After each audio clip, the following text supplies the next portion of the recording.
நிறைய புரட்சி தலைவர் ரசிகர்கள் வந்திருப்பீங்கன்னு நினைக்கிறேன். இது பாருங்க, நான் தீவிர வாத்தியார் ரசிகர். நான் இந்த படத்துல வில்லன். தம்பி ஆனந்தராஜ் வந்து வாத்தியார் ரசிகராக நடிச்சுக்காரு. கேட்டாரு, நான் டைரக்டர்கிட்ட கேட்டு அதை ஓபன் பண்ணலான்னு சொல்லிட்டாரு. நீங்க தலைவர் ரசிகர் தானே ஆனந்தராஜ்? தம்பி நில்லுங்க, டெஸ்ட் இருக்கு, அது உட்கார முடியாது பாருங்க. நான் சொல்ற டயலாக் எல்லாம் எந்த படத்துலன்னு சொல்லணும். சும்மா நடிச்ச கேரக்டரா மாறும்.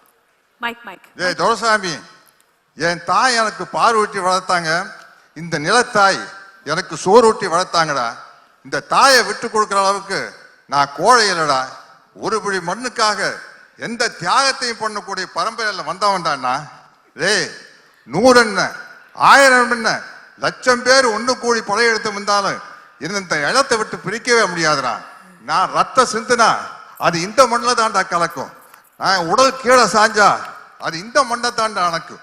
ஏன் உயிர் போனா இது இந்த மண்ணில் தாண்டா போகும்.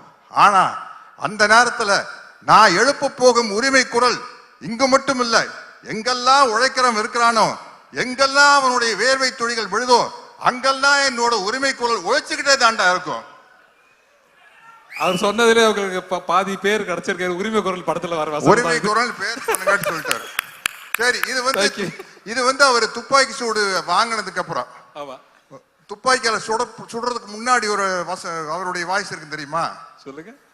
ஒரு படத்துல அஞ்சலி தேவி அம்மா வந்து ஒரு சர்வாதிகாரி ராணி, அவங்க தலைவர் வந்தோன்னு அவங்க மேல கத்தி எடுத்து வீசிடுவாங்க. அப்போ தலைவர் பேசுற ஒரு வசனம், என்னை கொல்ல இருந்தீர்களே, அதே கத்தி உங்களையும் கொல்லும் என்பதை மறந்து விட்டீர்கள்.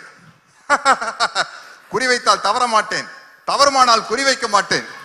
வழிமுடி வீழ்ந்தது. மகாராணியரை வீழ்த்துவது சுலபம் என்பதற்கு அறிகுறியாக. ஆனால் ஆத்திரக்காரன் அல்ல கரிகாலன், அவன் கேட்கும் நீதியை நின்று நிதானமாகத்தான் கேட்பான். இது மகாதேவி மர்மயோகி. வாய்க்கு வந்ததெல்லாம் அடிக்கூடாது. சரி சரி, படிச்சிருக்க. சரி, இத சொல்லுங்க. படையிலே சேர்ந்தேன், மக்களுக்கு பணிபுரிய, நாட்டை காக்க. சேர்ந்த பின்பு அறிந்தேன், ஆற்ற வேண்டிய படை மக்களை ஆள வைத்தது, வாழ வைக்க வேண்டிய படை மக்களை மாள வைத்தது என்று. உங்கள் ஆட்சியின் கொடுமைகள் அனைத்தையும் கண்டேன். ஆதரவற்று மக்கள் துடிப்பதையும் பார்த்தேன். மக்கள் அழுத கண்ணீர் ஆரண பெருகும். சண்டை வேண்டாம், உணவு வேண்டும், வாழ்வு வேண்டும் என்று அலறுவார்கள். அவர்களை அடிக்க சொல்லுவார் தளபதி. அணைக்கத்தாவும் மனசாட்சி. உள்ளம் துடித்தது, உதிரம் கொதித்தது. ஏன் இப்படி? எதற்காக? நடக்கலாமா? சரிதானா? இவைகளை எனக்குள் நானே கேட்டுக்கொண்டேன். ஒரே ஒரு முடிவுக்குத்தான் வந்தேன். மக்களிலே ஒருவன் தலைவனாகும் வரையில் மன்னராட்சியின் அக்கிரமங்களுக்கு முடிவே இருக்காது என்பதை அறிந்தேன். படையிலிருந்து விலகினேன், புரட்சி கூட்டத்திலே புகுந்தேன். புரட்சி என்றதும் பயந்து விடாதீர்கள். இது ஆலயத்திற்கும் ஆயுத புரட்சி அல்ல, அதில் எங்களுக்கு நம்பிக்கையும் இல்லை. ஆனால் நாங்கள் தீயிடுவோம், தீமைக்கு கொள்ளையடிப்போம், மக்கள் உள்ளங்களை குவித்து வைத்து அனுபவிப்போம். அறிவு பொருட்களை கத்தி இல்லாத ரத்தம் சிந்தாத அறிவு புரட்சி அது. என்ன நாடோடி மன்னர்? என்னை நம்பாமல் கெட்டவர்கள் நிறைய உண்டு, நம்பி கெட்டவர்கள் இதுவரை இல்லை. அது நாடோடி மன்னர். சரி, மனோகர் சார் கேட்பார் வாத்தியார் பார்த்து, நிலைத்து நிற்கும் என் அதிகாரத்தின் ஆழம் புரியவில்லை உனக்கு.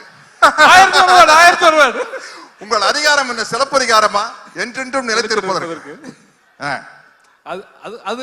அது வந்து 1001 படத்தை சோசியல் டயலாக். வீட்டுக்குறையில ஒட்டடை படிக்கணும்னு யாருமே ஆசைப்படுறது இல்லை, அது தானா படியுது. வாழ்க்கையில வர துன்பங்களும் அப்படித்தான்.